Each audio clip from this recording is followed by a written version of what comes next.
الحمد لله نعمده ونستعينه ونستغفره ونؤمن به ونتوكل عليه ونعوذ بالله من شرور انفسنا من يهده الله فلا مضل له ومن يضلل فلا هادي له واشهد ان لا اله الا الله وحده لا شريك له واشهد ان سيدنا وسندنا ومولانا محمدا عبده ورسوله اما بعد فاعوذ بالله من الشيطان الرجيم بسم الله الرحمن الرحيم قل إن كنتم تحبون الله فاتبعوني يحببكم الله ويغفر لكم ذنوبكم ومن يطع الله ورسوله فقد فاز فوزا عظيما صدق الله العظيم میرے واجب احترام قابل سر احترام دوست و ساتھی کو بزرگ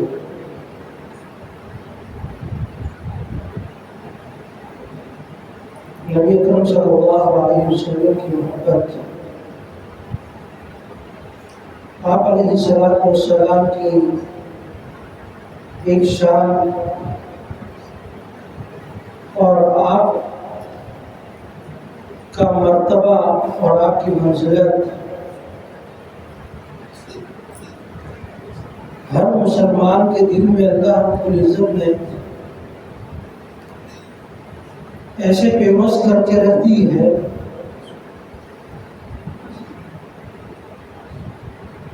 کہ اکثر لوگ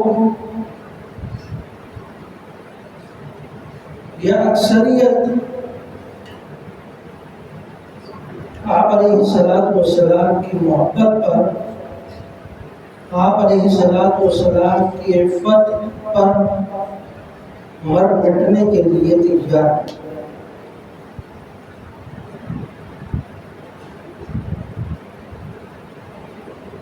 اور اس کی اللہ رب العزت مختلف اوقات میں کچھ واقعات کے ذریعے اس چیز کو تھوڑا سا دوبارہ تازہ کر کے دکھا دیتے ہیں، تھوڑی سی دوبارہ تازگی لے آتے ہیں۔ وہ کس طریقے سے؟ ایک قافلہ کئی کشتیوں پر مشتمل غزہ کے مسلمانوں کے لیے جا رہا ہے، جہاں 90% یہی امید ہے کہ شاید شہادت یقینی ہے،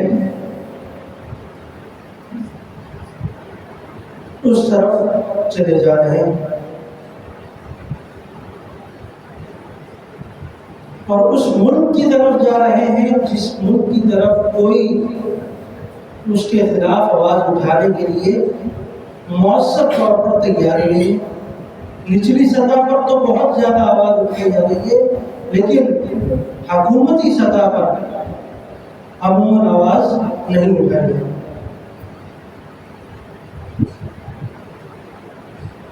تو اس کی طرف بڑے بڑے لوگ، درد دل رکھنے والے، مسلمانوں سے محبت کرنے والے، غزہ کے مظلومین کے ساتھ محبت کرنے والے لوگ اس قافلے میں شریک ہوئے۔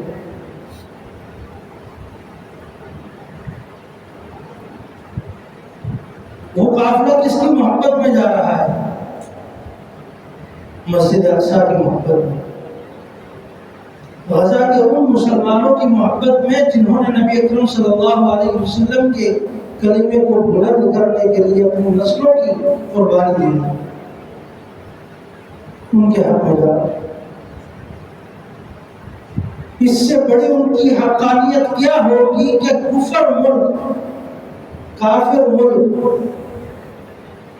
جنہوں نے کلمہ نہیں پڑھا، جو اسلام سے محبت کرنے والے نہیں ہیں، وہ بھی ان کے حق میں نکل آئے ہیں، وہ بھی ان کے حق میں آواز بلند کر رہے ہیں۔ یہ محبت کون ڈالنے والا ہے؟ اللہ رب العزت۔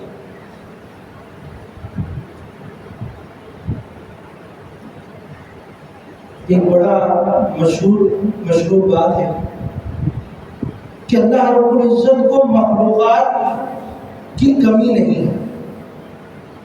ہم اگر اللہ کے اچھے کام کریں گے، اللہ رب العزت کے اعمال نبی اکرم صلی اللہ علیہ وسلم کے بتائے ہوئے طریقے کے مطابق اس کو اپنانے کی کوشش کریں گے، تو اس میں ہمارا فائدہ ہے، اللہ رب العزت کا فائدہ نہیں ہے۔ اور اگر ایک وقت ایسا آ گیا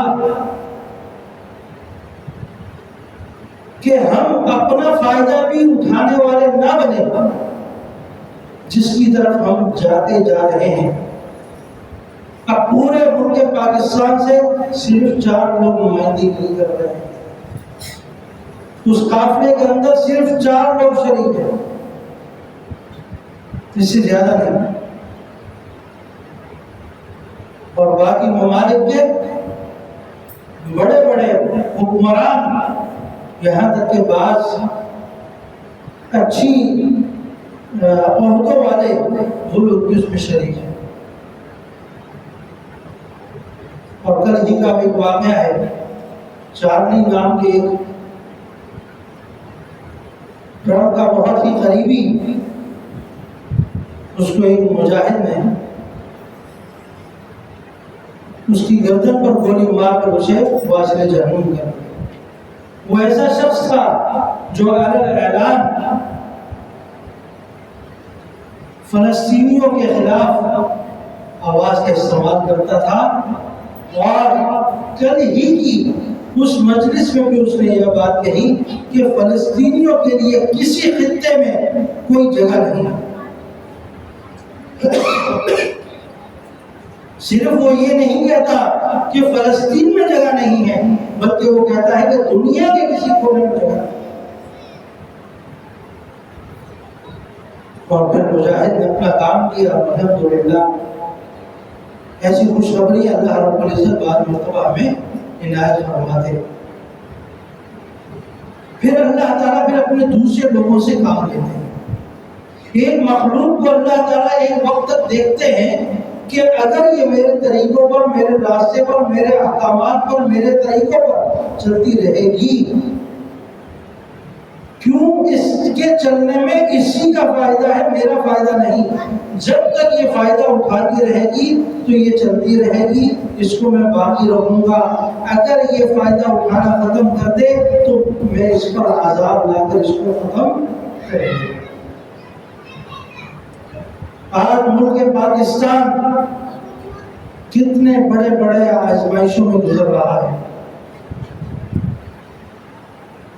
1.5 مہینے پہلے کی بات ہے، منیر میں جو سیلاب وغیرہ آیا اس علاقوں میں آپ نے دیکھا کتنی بڑی بڑی چٹانیں سیلاب کے ساتھ آ گئی کہ آدمی حیران ہے ان چٹانوں کو دیکھ کر کہ 100-150 بندہ مل کر بھی اس چٹان کو ہلا نہیں سکتا، وہ سیلاب کے ساتھ کیسے آ گئی؟ یہ اللہ رب العزت اپنی نشانیاں دکھا رہا ہے، اپنی قدرت دکھا رہا ہے کہ دیکھ لو یہ وہ پہاڑ ہیں جن کو تم سمجھتے ہو یہ اپنی جگہ سے ہل نہیں سکتے۔ وَتَكُونُ الْجِبَالُ كَالْعِهْنِ الْمَنْفُوشِ، یہ جب یہ پہاڑ کس طرح ہو جائیں گے؟ جس طرح روئی کے گال، روئی کے آپ روئی کو ٹکڑوں میں کرتے اور اس کو اچھالو تو وہ ہوا میں اڑنے لگتے ہیں۔ ان پہاڑوں کو اس طرح کر دیا جائے گا، اور اس کی ہلکی سی جگہ اللہ رب العزت نے آپ کو دکھایا کہ میرے حکموں پر آ جاؤ ورنہ اس طرح نہیں کروں گا. اور اس کے بعد آپ مسلسل دیکھ رہے ہیں پھر پنجاب کے ایک بڑے حصے کو سیلاب کے اندر متاثر کیا. اس کے بعد پھر کراچی کی طرف ہی بڑھا. کراچی پر اللہ رب العزت نے رحمت برسائی، ایک بڑے نقصان سے بچایا، ورنہ ہمارے حکمران انتظار میں تھے کہ کوئی بڑا نقصان ہونے والا ہے.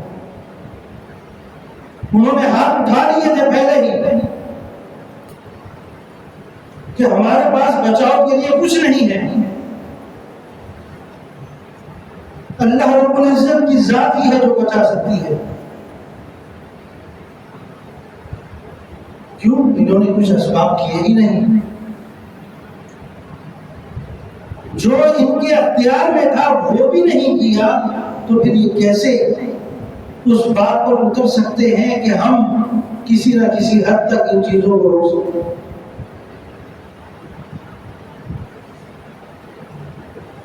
بعض مرتبہ ان بارشوں کو ہم اپنے لیے خود آزمائش بناتے ہیں، اور اس وقت جو ملک پاکستان کے حالات ہیں، اس وقت ہم نے ذاتی طور پر ان تمام چیزوں کو اپنے لیے آزمائش بنا لیا، ورنہ یہ رحمت ہے آزمائش میں.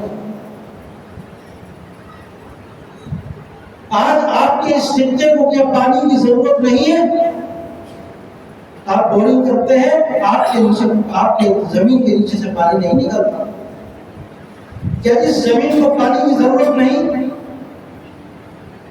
ضرورت ہے. بارش اترے گی لیکن اس بارش کو سنبھالنے کی صلاحیت آپ کو. تو اس کو آزمائش ہم نے خود بنایا، ورنہ یہ آزمائش نہیں.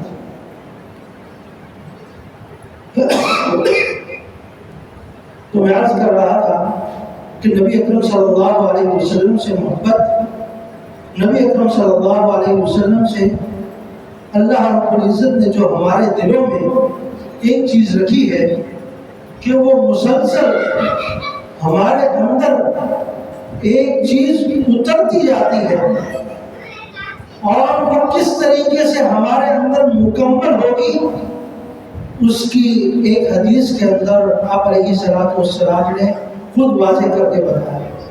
آپ علیہ السلام ایک مقام پر وضو فرما رہے تھے. وضو کرتے کرتے پانی نیچے گر رہا تھا، تو صحابہ قریب میں تھے، فوراً نیچے گرتے ہوئے پانی کو اپنے ہاتھوں میں لے رہے اور اپنے جسم پر ملنے لگے. کوئی چہرے پر مل رہا ہے، کوئی جسم پر مل رہا ہے. اس طریقے سے آپ علیہ السلام نے پوچھا یہ کیوں کر رہے ہیں؟ فرمانے لگے حبا للہ ورسول، یا اللہ، یا رسول اللہ، آپ کی محبت اور اللہ کی محبت میں ہی کر رہے ہیں کہ ہمیں تھوڑا سا تبرک حاصل ہو جائے، ہمیں تھوڑی سی برکت حاصل ہو جائے. آپ علیہ السلام نے فرمایا اگر مجھ سے محبت کرتے ہو تو چند چیزوں پر عمل کر لو، اللہ رب العزت تمہارے دلوں میں میری محبت کو اور زیادہ بڑھا دے. کیا محبت ہے مجھ سے؟ نمبر 1، جھوٹ مت بولنا. جھوٹ مت بولنا. اگر جھوٹ بولو گے تو اللہ رب العزت میری محبت تمہارے دلوں سے نکال دے. پھر تم گناہ بھی کرو گے تو تمہیں محسوس نہیں ہوگا. کیوں؟ نبی اکرم صلی اللہ علیہ وسلم کی محبت نکل گئی. محبت کیوں نکلی؟ جھوٹ کا بولنے. اور جھوٹ کس لیے بول رہے تھے؟ وہ پھر مختلف طریقے ہیں. کوئی اپنا مکان سیل کرنے کے لیے جھوٹ بولتا ہے، کوئی اپنی چیز سیل کرنے کے لیے جھوٹ بولتا ہے، کوئی اپنا مال بیچنے کے لیے جھوٹ بولتا ہے، کوئی کمانے کے لیے جھوٹ بول رہا ہے، کوئی کسی کے ساتھ معاملہ کر رہا ہے تو اس میں جھوٹ بول رہا ہے، کوئی کسی سے زمین خرید رہا ہے تو اس میں جھوٹ بول رہا ہے. تو یہ وہ اسباب ہوتے ہیں جس کی وجہ سے اللہ رب العزت نبی اکرم صلی اللہ علیہ وسلم کی محبت کو نکالا. دوسرے نمبر پر امانت میں خیانت نہ کرنا. ہم امانت میں خیانت یہی سمجھتے ہیں کہ امانت میں خیانت یہ ہے کہ کسی کا سامان اپنے پاس رکھ لینا اور اس کو بحفاظت پورا کا پورا اس کو دے دینا، یہ ہمارے نزدیک ایک امانت ہے۔ حالانکہ امانت کے اور بھی بہت زیادہ پہلو ہیں۔ آپ کسی مجلس میں بیٹھے ہوئے تھے، دو لوگوں کے درمیان کی بات ہے، آپ وہ بھی ایک امانت ہے۔ کسی کے درمیان کوئی معاہدہ ہو رہا ہے، یہ بھی ایک امانت ہے۔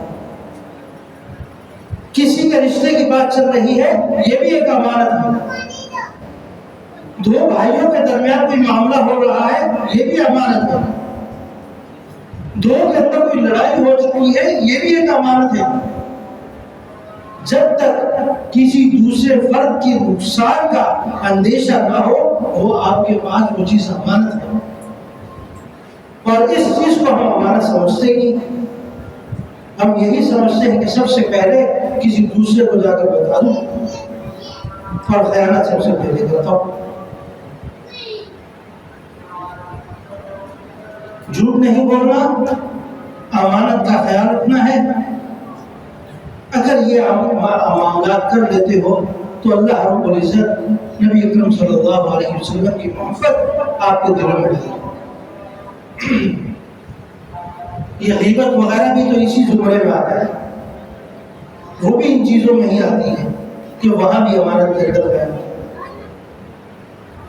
تو میں نے اس کی کچھ نظیریں آپ کے سامنے رکھی ہے کہ نبی اکرم صلی اللہ علیہ وسلم کی محبت کس طرح ہوتی ہے اور اس کے حالات کس طرح کے نظر آتے ہیں، معاملات کس طرح کے ہوتے ہیں آپ کے سامنے ہیں کہ چند لوگ فلسطین کی طرف جا رہے ہیں، سمندروں کے ذریعے دعا فرمائے اللہ تعالیٰ رب العزت ان کو خیر و عافیت سے وہاں پہنچائے۔ یہ محبت رسول میں ہوتا ہے، یہ غزہ والوں سے محبت کے ساتھ ہو رہا ہے، ورنہ اتنا بڑا جگرا کسی کا نہیں ہے کہ وہ اپنا اتنا بڑا دل کر کے نکل سکے۔ جہاں ہر وقت بمباری ہو رہی ہے، اور اس وقت بمباری کی وہ شدت ہے جو عام حالات میں نہیں تھی، اس وقت بہت زیادہ ہو رہی ہے، اور یہ قافلہ اس وقت پہنچ رہا ہے۔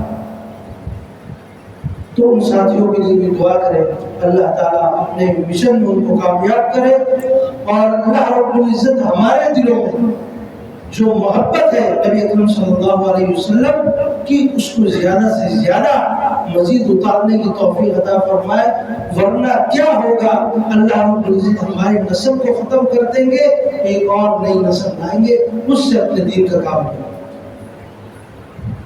یہ شروع سے لے کر حضرت آدم علیہ السلام سے لے کر قیامت تک کا ایک نظام چلا آ رہا ہے۔